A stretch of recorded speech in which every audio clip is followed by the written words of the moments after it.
कलयुग का है नाम अधारा, सुमिर सुमिर नर उतर ही पारा। ओम साई राम मित्रों, आज का ब्लॉग आप सभी हमारे साईं परिवार के लिए विशेष लाभकारी और कल्याणकारी है, क्योंकि आज के ब्लॉग में हम अपने साईं परिवार के लिए बहुत ही विशेष उपाय लेकर के आए हैं। जब आपका दुर्भाग्य चल रहा हो, जब आपके घर में धन का अभाव चल रहा हो, जब आपका कोई कार्य ना बन रहा हो, परिवार तरक्की ना कर पा रहा हो, ऐसे समयों में इस कलयुग का सबसे साधारण और सबसे अचूक उपाय हम लेकर के आए हैं, जो साईं के सम्मुख आपको इस उपाय को करना है।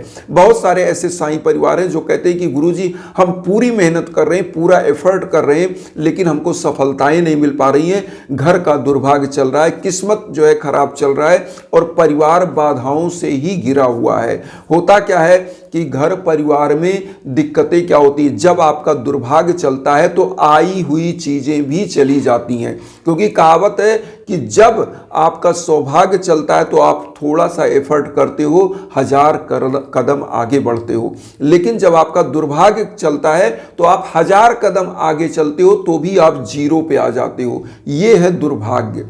और मैं आपको कह दूं कि रामायण में लिखा हुआ है कि जहां सुमति तहां संपत्ति नाना, जहां कुमति तहां विपत्ति निधाना। कहने का मतलब आशय क्या है कि जब आपके घर परिवार में दुर्भाग्य चलता है तो आपके विचार भी गलत हो जाते हैं, क्योंकि होता क्या है, जब आपके ऊपर नकारात्मक ऊर्जाएं हावी होती हैं तो आपका दुर्भाग्य ऐसे स्टार्ट होता है कि घर परिवार में लड़ाई झगड़ा कला अपना हर चीज स्टार्ट हो जाता है और परिवार क्या करता है, समरसता जहां समाप्त हुआ, जहां विचारों में एकता नहीं रहा, वह परिवार बर्बाद हो जाता है। इसलिए कहा जाता है राजा राजंत पूजते विद्वान सर्वत्र पूजते। तो राजा की पूजा तो राज्य में होती है, लेकिन विद्वान की सर्वत्र पूजा होती है। तो ज्ञान के ग्रह को बढ़ाना है, गुरु तत्व को बढ़ाना इस कलयुग में। और गुरु क्या है, अंधकार से प्रकाश की ओर ले जाता है, अज्ञान से ज्ञान की ओर ले जाता है। तो इस उपाय को आपको कब करना है, शुक्रवार या गुरुवार, 2 दिन आप ध्यान रखेंगे, या तो शुक्रवार को या तो गुरुवार को। और आपके दुर्भाग्य को दूर करने का, आपके घर में धन लक्ष्मी के आगमन के लिए सबसे जरूरी है, अगर आपका दिमाग चलेगा, मतलब आपका ज्ञान बढ़ेगा, तो आपके अंदर क्या होगा, अलग अलग तरीके आएंगे सोचने के, अलग अलग तरीके आएंगे आपको धन कमाने के।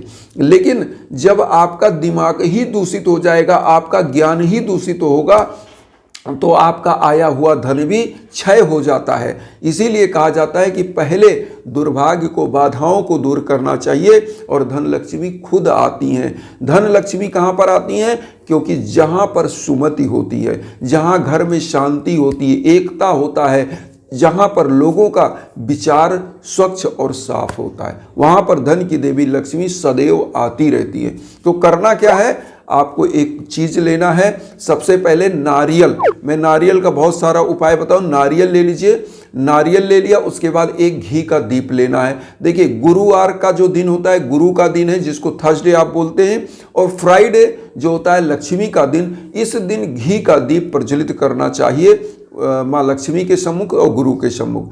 गुरु क्या है, गुरु सात्विकता मांगते हैं, और सरसों का तेल, तिल का तेल, ये बाधाओं का निवारण के लिए होता है। लेकिन जब आपको समृद्धि चाहिए, सौभाग्य चाहिए, तो घी का दीप आप प्रज्वलित करें। घी का दीप आप प्रज्वलित कर लें, एक धूप बत्ती जला दें, एक लोटा जल ले लें।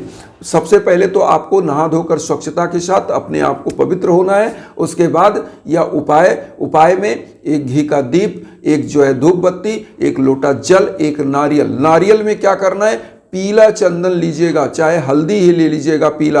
अगर पीला चंदन केसर युक्त मिलता है तो वह अष्टगंध का चंदन ले लें, या तो आप क्या करें कि हल्दी ले लें। हल्दी से क्या करें, स्वास्तिक का निशान बना लें नारियल पे, जो हम स्क्रीन पर दिखा दे रहे हैं। तो नारियल पर स्वास्तिक का निशान बना लें और इसको आप रख लें। उसके बाद पीला पुष्प ले लें, पीला पुष्प लेना है। और यहाँ पर करना क्या, साईं बाबा को पीले आसन पर स्थापित कर दें।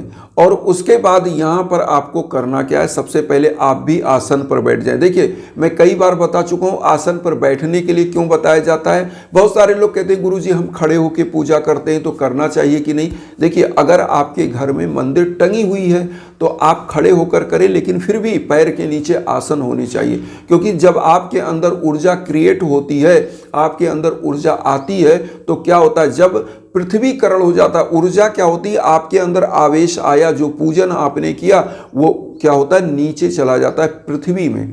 इसीलिए कहा जाता है आसन होना चाहिए कि आपकी ऊर्जा विद्यमान रहे आपके पास और आपका सौभाग्य चले। क्योंकि इसीलिए आपने देखा होगा जब बड़े बड़े लोग, जो भी लोग ऋषि मुनि पूजा करते थे तो जल रखते थे, जल में ओम इंद्राय नमः मंत्र जप करके इंद्र भगवान के लिए वह जल गिराते थे, उसको अपने मस्तक पर लगाते थे, क्योंकि वह क्या होता था, वह ऊर्जा इंद्र ले लेते थे, ऐसी मान्यता थी। लेकिन जब आप जल गिराकर करते थे आसन के नीचे और मस्तक पर लगाते थे तो इंद्र भगवान को वह ऊर्जा नहीं जाती थी, आपकी ऊर्जा आपके पास होती थी। तो इस ऊर्जा को बचा करके, मतलब आसन पर आपको बैठना है और एक मंत्र का जप करना है। सबसे पहले क्या करना है, मंत्र का जप आप देखिए, ओम रिद्ध सिद्धिदाय नमः, ओम रिद्ध सिद्धिदाय नमः मंत्र एक माला कम से कम और 11 माला अधिकतम करना चाहिए। ओम रिद्ध सिद्धिदाय नमः जो आपकी स्क्रीन पर दे रहे हैं, इस मंत्र का जप करिए, एक माला या 11 माला जो आप समझ सकें उतना आपको करना है। अब इसके बाद क्या करना, जब आप यह जप कर ले, दोनों हाथों में नारियल जिसमें आपने स्वास्तिक का निशान बनाया है, पीले हल्दी से या पीले चंदन से अष्टगंध युक्त उस नारियल को बाबा के श्री चरणों में अपना संकल्प बोलते हुए कि प्रभु हमें सफलता दीजिए, हमें आगे बढ़ाइए, हमारे जीवन के दुर्भाग्य को दूर करिए, जो भी मांगना है वह मांगते हुए बाबा के श्री चरणों में चढ़ा दीजिए। क्योंकि नारियल को श्रीफल बोला जाता है, यहाँ ध्यान दीजिएगा, ये भी हम समझा दें, नारियल को बोला जाता है श्रीफल। श्रीफल मतलब लक्ष्मी जी का फल। और आपने देखा होगा कि कलश के ऊपर नारियल रखा जाता है, बहुत बार देखा होगा। क्यों रखा जाता है ये भी आप जान लीजिए इसका कारण। नारियल जो होता है उसके अंदर भी जल होता है, और जो कलश होता है उसके अंदर जल रख करके ही आम का पल्लव रखते हैं, तोरण, और उसके बाद उस पर आप क्या करते हैं कि उस पर नारियल स्थापित करते, तब कलश बनता है।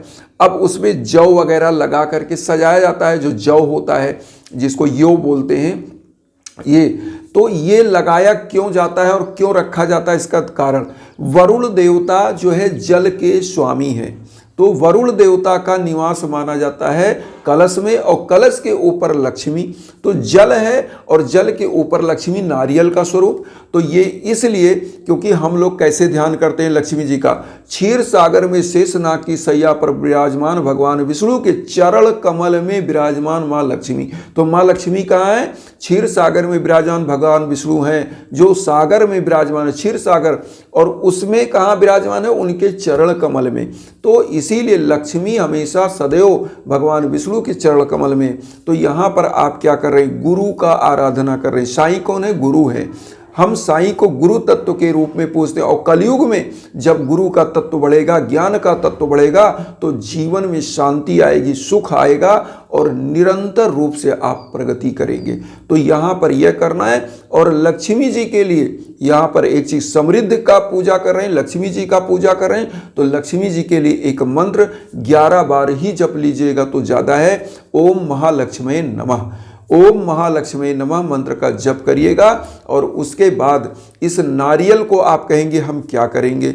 देखिए, सबसे पहले नारियल आपने चढ़ाया, नारियल को चढ़ाने के बाद किसी पीपल वृक्ष के नीचे, किसी बहते हुए जल में या किसी सरोवर में जो पवित्र हो, वहाँ कहीं तैरा दीजिए, उसको प्रवाहित कर दीजिए, या तो पीपल वृक्ष के जड़ के नीचे रखिए, क्योंकि भगवान विष्णु का निवास पीपल वृक्ष की जड़ में माना जाता है। वहाँ त्रिदेव निवास करते हैं, ब्रह्मा विष्णु महेश। और जल में प्रवाहित करने से आपकी समस्त बाधाएं विसर्जित हो जाती हैं और जीवन का दुर्भाग्य दूर होता है, आपके ऊपर किए कराए की बाधा भी दूर होती है। इसीलिए जल में प्रवाहित किया है। बहुत बार आपने देखा होगा कि बहुत लोग गंगा में या कहीं पर नारियल को प्रवाहित करते हैं, चढ़ाते हैं माँ गंगा को, क्योंकि ये कामना के साथ चढ़ाते हैं कि हमारे जीवन के दुर्भाग्य को दूर करिए, हमारे जीवन में सौभाग्य लाइए, धन लक्ष्मी यश कीर्ति पद प्रतिष्ठा दीजिए।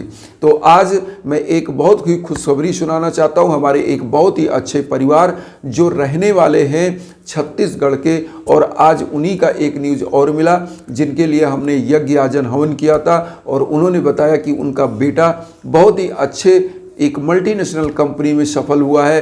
तो उनको बहुत बहुत बधाई। और एक चीज़ और कहेंगे, अगर आप भी यज्ञ याजन हवन पूजन कराना चाहते हैं तो हमारे इंस्टाग्राम पर आइए। इंस्टाग्राम का लिंक वीडियो के बीच बीच में रहता है, वहाँ पर आप संपर्क कर सकते हैं। उस लिंक पर इंस्टाग्राम पर बात हो सकती है।